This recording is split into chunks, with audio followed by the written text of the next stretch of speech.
Welcome back to A Plus Parents, everyone. And, sometimes we have some amazing guests. Actually, we always have amazing guests.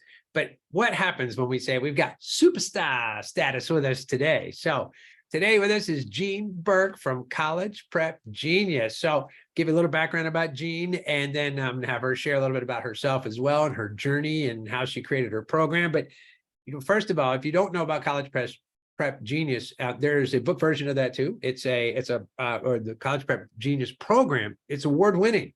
You should know that, right? It's also highlighted in a lot of different media outlets, and they're actually now with the CLT test. They are the recommended go-to program for test prep for that program, as well as she works with her SAT and SAT test prep as well. So just super cool that she's here. She discovered this, right? And she's going to tell us more about her own story, but her own children, got these amazing scholarships through going through some of the things that she's worked with them on and how to get them there. So not only is she working with test prep, but also working with scholarships and how to get those scholarships. So if you're interested in that, today's the day to hear more about that. And I know Jean because Jean and I run into each other at convention time all over. And it's really funny because, we each have our booths while we're there at convention, but that's not where we see each other. Where we see each other is in the hallways because we're off speaking somewhere. And so we're running into each other as we're going through the hallways, passing by. Hey, how's it going? And so off we go. So really, really great. And Jean, I think, is on the road even more than I am, which is really, really, really amazing. So super excited to have Jean here today. So Jean Burk from College Prep Genius, welcome to A Plus Parents. Thank you very much, Dennis. Great intro, and I appreciate that. And the feeling's mutual. Yeah, it's just fun. It's like, that's one thing I love about being in our industry. It's like, we get out there and we see people, and we're all interested in the same thing. We're all interested in young people having an amazing life and families finding out how amazing homeschooling is and what it can provide. And I've never been in an industry or been around a group of people that we are all on the same page. We're all looking for what's best for the students. And, oftentimes it's like we see a program and it's not a right fit for us. We take them down to the program that is, and it's just so amazing. Even when I was a classroom teacher, it wasn't like that. Even the teachers they weren't really on the same page, all dedicated to the same vision or same goal.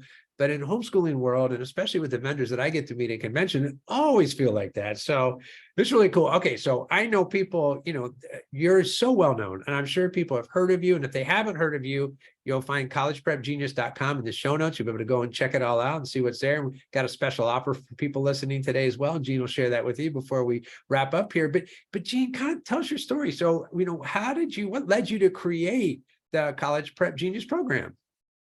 Well, Dennis, as you know, as a homeschooling family, most of the time they're one income. And we were definitely one income. And we had no money for college. And when my son got to be about ninth grade, it kind of hit us like, oh my gosh, college is looming around the corner and there's no money. And so I just happened to be at my friend's house one day, and she was just talking to me in passing. And she said, did you know there's free college just simply based on a test score? And I thought, no, I didn't know that. I never heard that. And I thought, well, maybe this is a way we can get some college money. So without no money for college and no money for a test prep company that could be $5,000, $10,000, whatever they were, that may or may not have worked, we had to figure things out on our own. So with my son, Josh, it was very, very helter-skelter. We did a lot of different things. Some of it worked, some of it didn't work. So we started going through a lot of books I bought at the store. We took couple local classes that helped a little bit. We just did lots of practice questions and just over and over and over again, trying to figure out what was done right, what was done wrong, what are the recurring patterns. And short story long, my son became a National Merit Scholar, and we literally ended up throwing away 7 trash bags of college offers. And this was over about a year. My mailbox filled up pretty full with offers like, full ride, full tuition, room and board, grad school money, study abroad stipends, free computer. I mean, the list just went on and on. I mean, they just kept sending us more and more offers, schools all across this nation. So this happened about over a year. And then my daughter ended up getting really good scholarships as well as free college offers. And my friends are calling me going, oh my gosh, how did you get free college? And I'm thinking, well, I mean, just kind of did a little this and a little that. And ultimately I put together and wrote a book. And then I started teaching a class out of my home with about 3 kids.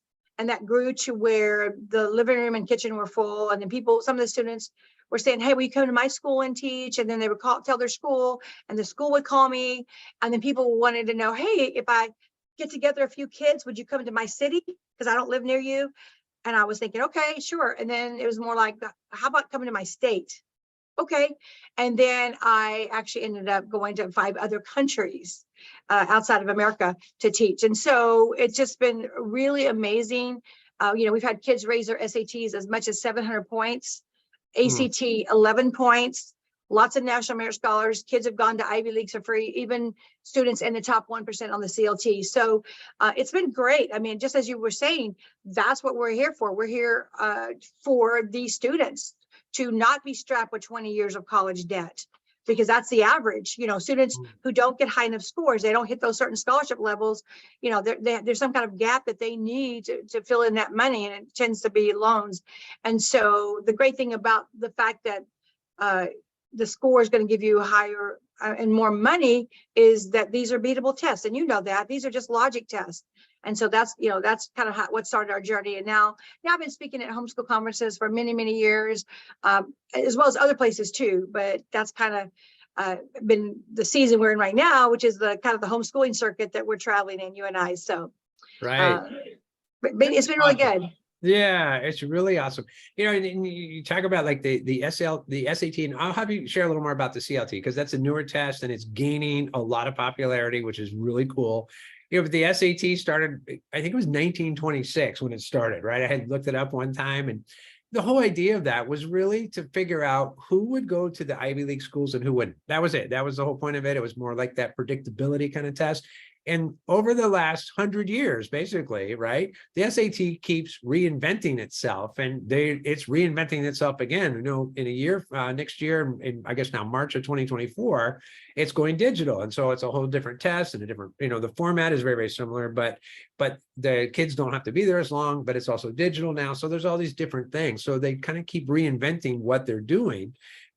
When you look at the SAT and the ACT, and they're kind of the granddaddies of all this, do you see them, because I know some states are kind of shying away a little bit from taking the test or making it test optional, but do you see things like the SAT or ACT going away anytime soon?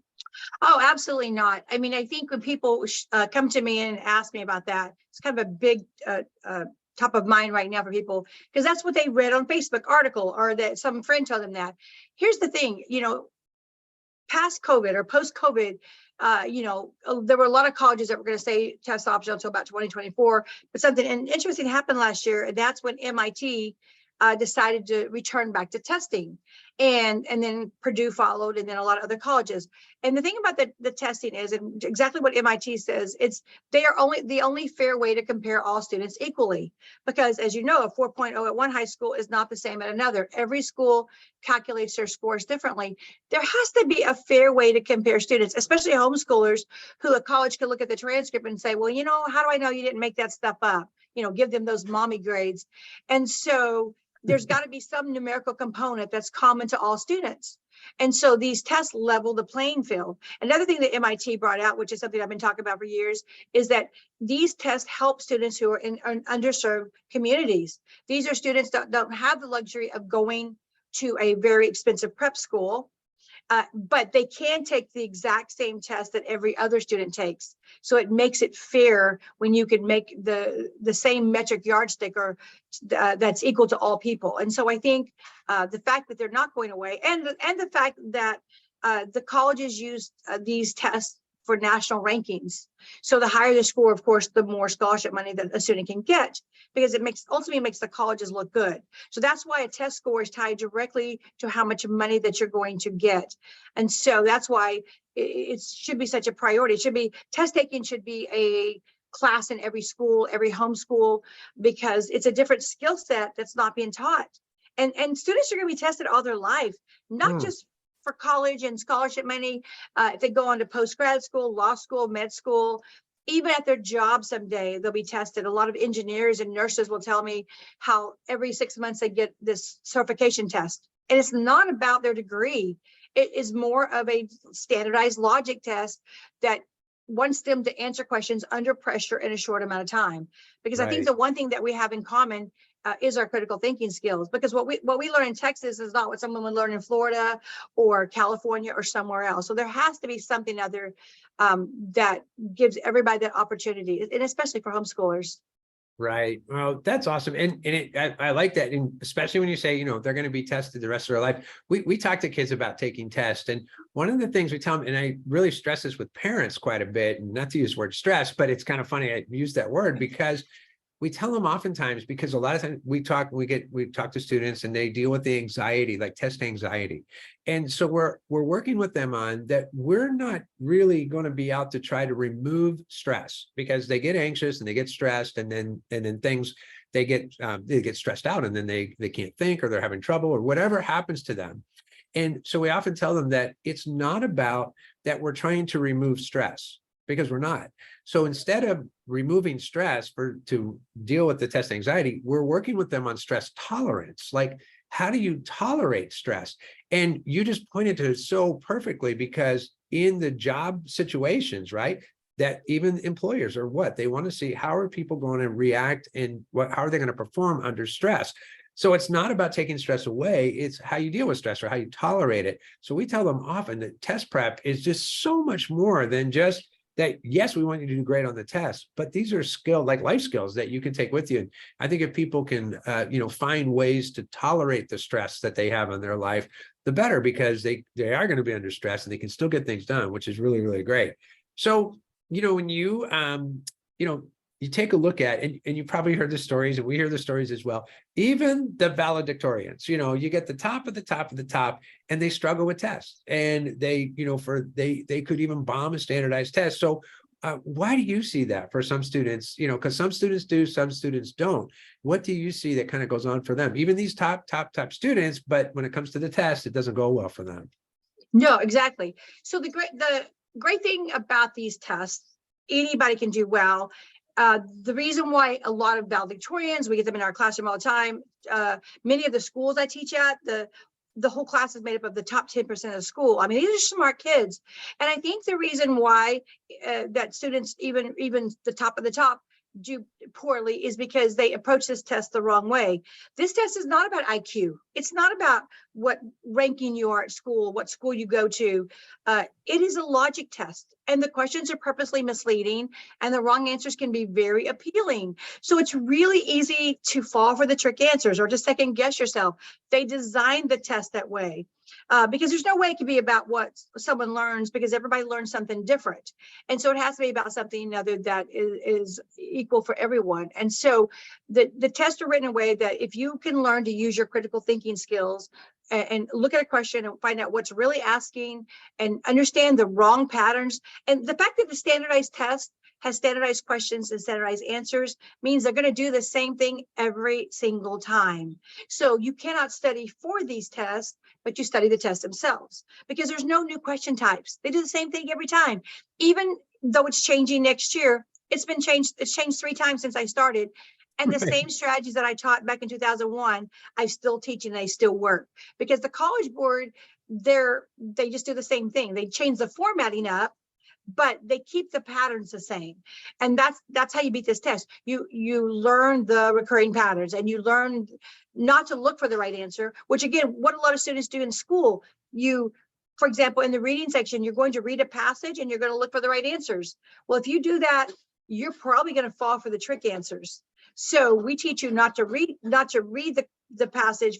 Up to 75% can be omitted, but we teach you to look for the wrong answers first. And if you can realize that they use the same wrong tricks every time, then eliminate the wrong tricks. And that's ultimately going to leave you with the correct answer. And so it's being able to go in there and approach this test so differently. And these tests are designed for carelessness, with only about 36 to 47 seconds on the SAT and ACT English section, writing section, and a little over a minute on the reading and the math. Even if you're good at math and that's your expertise, even really great math students bomb the math section on SATs and ACTs because they approach it the wrong way. They approach it doing like you would do in math class, like you teach. They work out the problem the long way. They show all their work. They might spend 2 or 3 minutes on a math problem when in fact you get a little over a minute, and now you just burn the clock up. So it's all about, no matter if you're the top of the class or the bottom of the class, it does not matter. Because it's logic, anybody can learn to beat these tests, because logic is not a personality trait.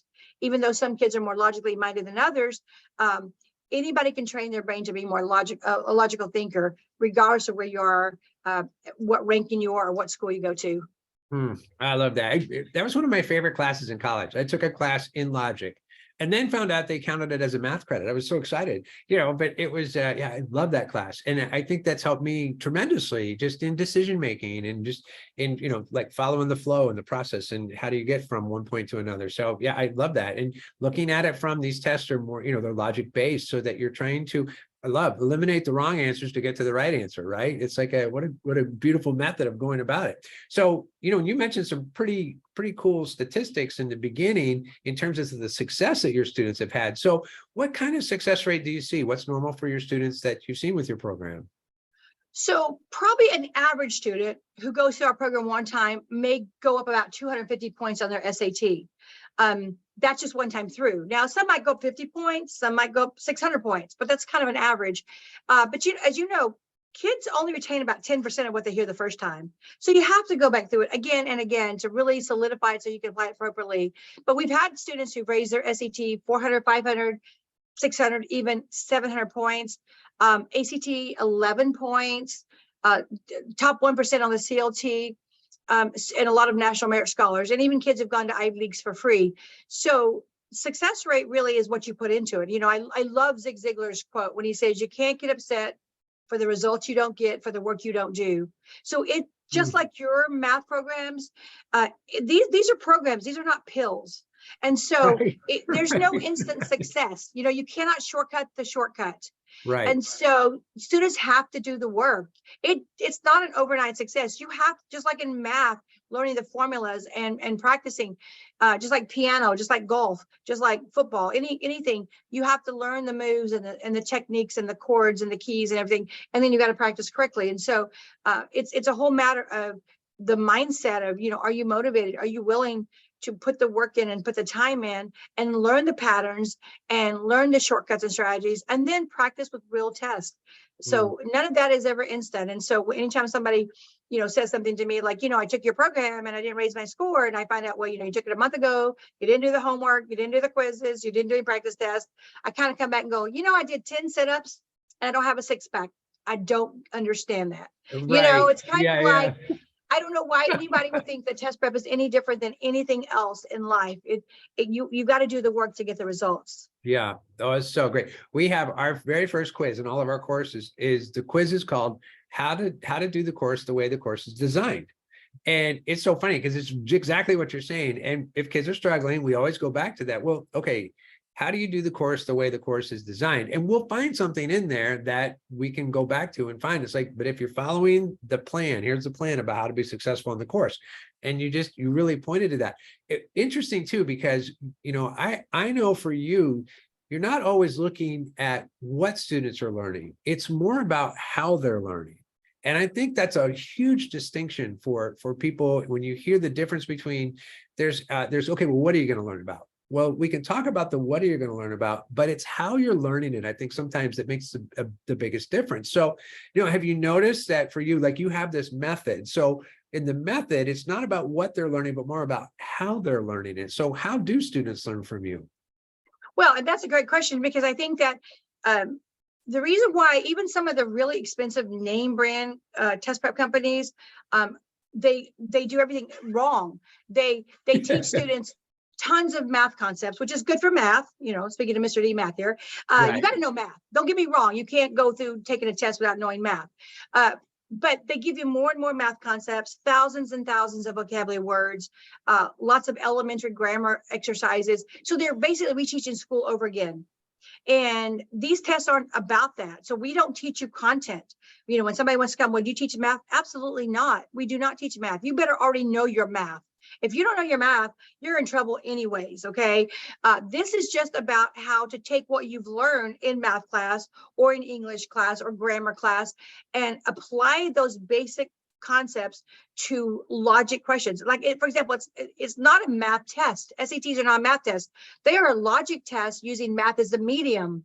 So knowing your basic math is important, but the math itself, every question can be answered in 30 seconds or less if you understand that when the test makers write these questions, they write them in a way that there's the normal math way to do it, which you would do it in class, or there's a fast, logical way to do it. And they're looking for logical thinkers, good critical thinkers, which is a sign of college readiness in many cases.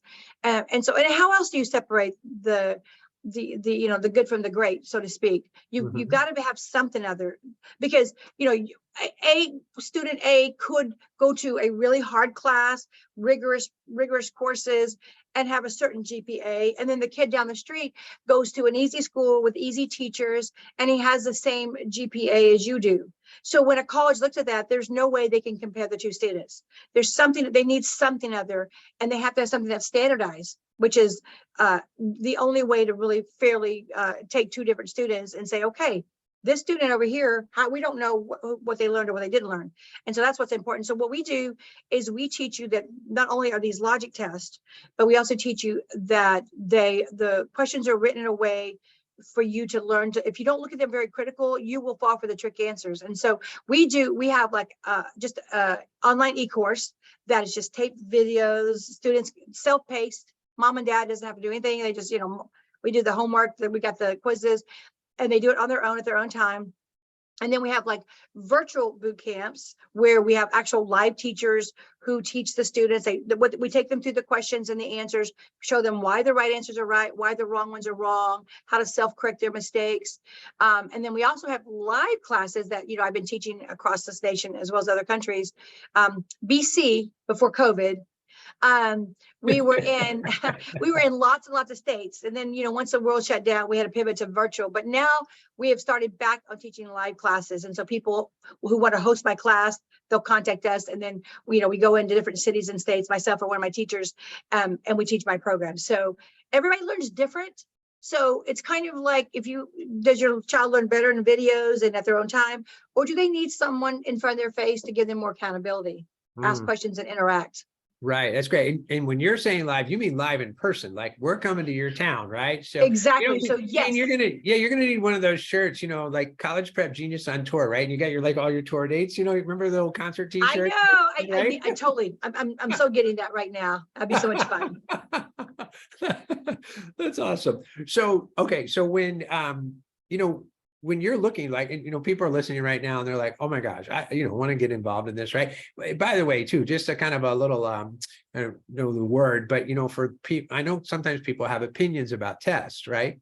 And so they can get turned off about, but you're teaching to the test, and and it always kind of cracks me up, because I always think about, well, if you're going to take a test for a driver's license, wouldn't you want to know what the kind of questions that you're going to see? And wouldn't you want to know what kind of skills they're going to have you do when you actually take the driving test on the driving part of it? And then the road sign test, what road signs, and it's just kind of funny. It's like, well, when we're taking a test, we always are looking at, well, what kind of test are we looking at? And then how do we prepare for a test like that? So, so it's just kind of funny. So I know for a lot of people, like they get, kind of caught up in the idea of test. And if you can, it's like, and Gene, you pointed to it so well. It's like, it gives colleges an opportunity to have where they can level that playing field. And no matter, I think it's hard, because no matter what you do, there's always going to be something that's unlevel in a level playing field, right?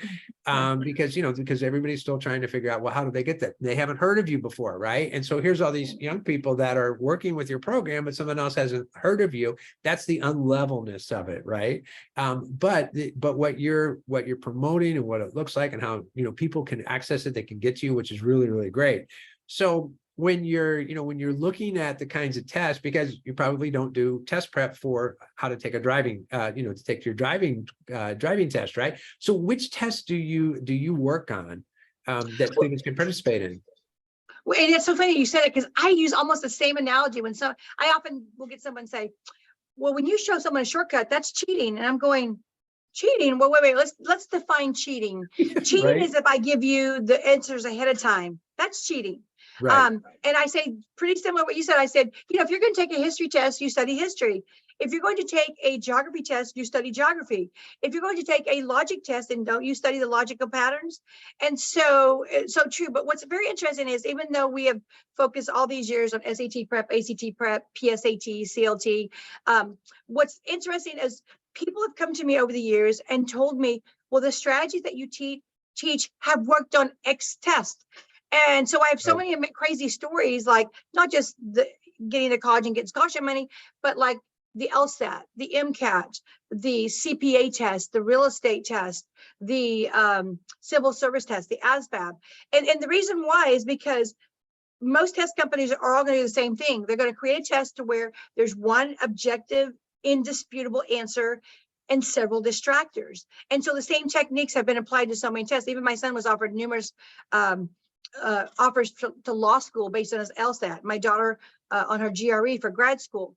But the thing about it is, and a lot of fun stories, but let me give you a couple of fun ones really quick. This one young lady came up to me and she said, it was in Dallas when I spoke. And she said, I have your program. I used it. I did well in the SAT, but let me tell you a cool story. And I said, okay. She said, well, I taken Mandarin 1 and I wanted to test into Mandarin 2. And when I did not know most of the words, but I used College Prep Genius strategies and tested out as a native Mandarin speaker. Wow. Unbelievable. And I took her video, a testimonial, it's on my website.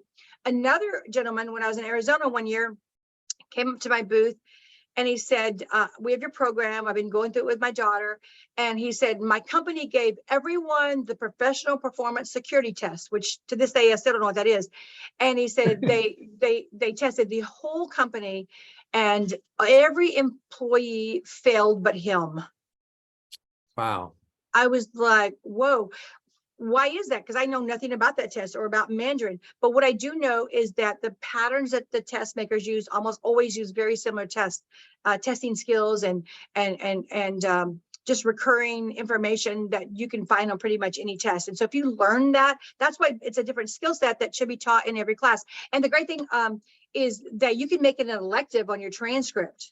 For the homeschoolers that are putting together a transcript, you could call it test prep, test skills, SAT, ACT prep, whatever you want to call it. And your kids can get credit for it. So I wish everybody had it in their class. I mean, I teach at lots of schools, and like you said, I get these amazing kids with high GPAs, and their test scores do not reflect their GPA, and it's because it's not being taught. And so I had the opportunity to be able to help students get from A to Z and to walk away debt free from college. And these kids nowadays, they can't get a mortgage, they're delaying getting married, having kids, all because they're strapped with so much college debt. But you don't need that with a test score. It opens up incredible opportunities. Wow, that's me. Okay, so people listening, right? Do you have a couple quick little, like, what are some of your favorite tips that you can share with people? Let's throw a couple out there right now so people can kind of hear what to expect. Sure. Check out your program. Well, one of the things is probably the number one hated section, believe it or not, is not math. It's actually the reading section. That's my hated one. Yes, because you have got, 6 passages and 52 questions and 65 minutes to read it in on the SAT. A little over a minute per question. The ACT even gives you less time. And so students will approach it like English class, and they pretty much trick you with the order of the questions. Most students will waste their time on question number 1. So never answer question number 1 first. There's 5 types of questions. They're all answered differently. It's not a one size fits all. And so the key is to learn the different types of questions, whether it's a line question, a vocabulary, command of evidence, chart, or passage question. Put them in the right order. And once you put them in the right order, by the time that you get to the last questions, you already have the answer because you found it in the other answer choices. On the math, which is your specialty, know that it's not about your math ability, although you need basic math. If you're trying to work it out, which you should do for math class, don't do that on the test. Look logically, very carefully with a critical eye to see what is the fastest way I can work out this problem. And because they use the same recurring patterns, once you start practicing with real tests, that's another thing too. Another tip is only use actual College Board tests or American College tests. Don't buy anything at the store because they're not real tests. They don't necessarily follow the right patterns. But just after you just keep going through practice test after practice test, like in basketball, the players, the professional players keep shooting the same basket over and over and over and over again, even though they've got it in 100 out of 100 times, they still keep doing it. But practice with real test questions. And then on the writing and language section, on the SAT or English section on the ACT, there's only 13 recurring grammar problems. And you get 36 seconds on the ACT and 47 seconds plus 5 passages to read. No way you can do that. Know that most questions can be answered in 10 seconds. You need to know the 13 recurring grammar problems. Wow. Okay, that's really cool. All right, so to get those 13 recurring grammar problems, they need to check your program out, right? So what's the easiest way for people to get you? And you've actually got for people listening today, Jean has been very, very gracious. She has a $50 off coupon that we're going to tell you about how you can get for a program. So what's the best way for people to find you? There's collegeprepgenius.com, right? Yes. We'll send the show notes. So they start there. And you're on, I'm guessing you're on all kinds of social media and things as well. Yes, not as much as I should be, because I just have okay. So many projects going on. Definitely on Facebook. We even do some of the others. We're on like Instagram and all those other ones, but we don't necessarily do a lot on it. We do probably more on Facebook. Gotcha. But yes, if you go to my website and you use the code Mr. D50, Mr. D50, you can get $50 off our comprehensive e-course or our live virtual class online, which has a live teacher that you can interact with and ask questions. So we have that available. And yes, click on the link from your show notes. Would be great, because that would go through. Yeah, it's perfect. That would go for you. Is the coupon code, is it case sensitive? Does it need capitals and lowercase, or is it? Oh, you're asking me a tech question, and that's like the bane of my existence. Well, that's okay. I don't think we're gonna it is. post it. Well, we'll post just in case. So if you're listening, it's capital M, lowercase r, capital D, 50. So Mr. D50, no dots or anything in between, but we'll post it that way in the show notes, just in case it is case sensitive. I know oftentimes we do coupon codes, and on our coupon codes, they are case sensitive. So you kind of have to pay attention to that sometimes. So, but anyway, we'll post it the way that we have it here. And that way, and if it's not working, just contact us through the site or contact Jean through her site, and she'll be able to get you guys set up as well. So my goodness, Jean, this is so fun. So, we get to see each other all the time at conventions, which is awesome. And I don't know what took us so long to do this, because this has been a blast. So we should come back. Let's do it again. Actually, next year, when it's getting time for the new version of the SAT, let's come back again and we can talk about that, kind of see what's going on. And yeah, we'll see where things are. And it's just fun to catch up and hear what you're up to. So super excited. Well, everyone, thanks for listening today. Thanks for tuning in. And Jean, thanks for taking some time out of your busy schedule to be here with us and get to meet our audience out here. I know they're going to love hearing from you. So it's super cool. So thank you again for being here. We'll get back together and do this again. I'm excited about that. And everybody, thanks for listening today. We'll see you next time on A+ Parents. Bye, everyone.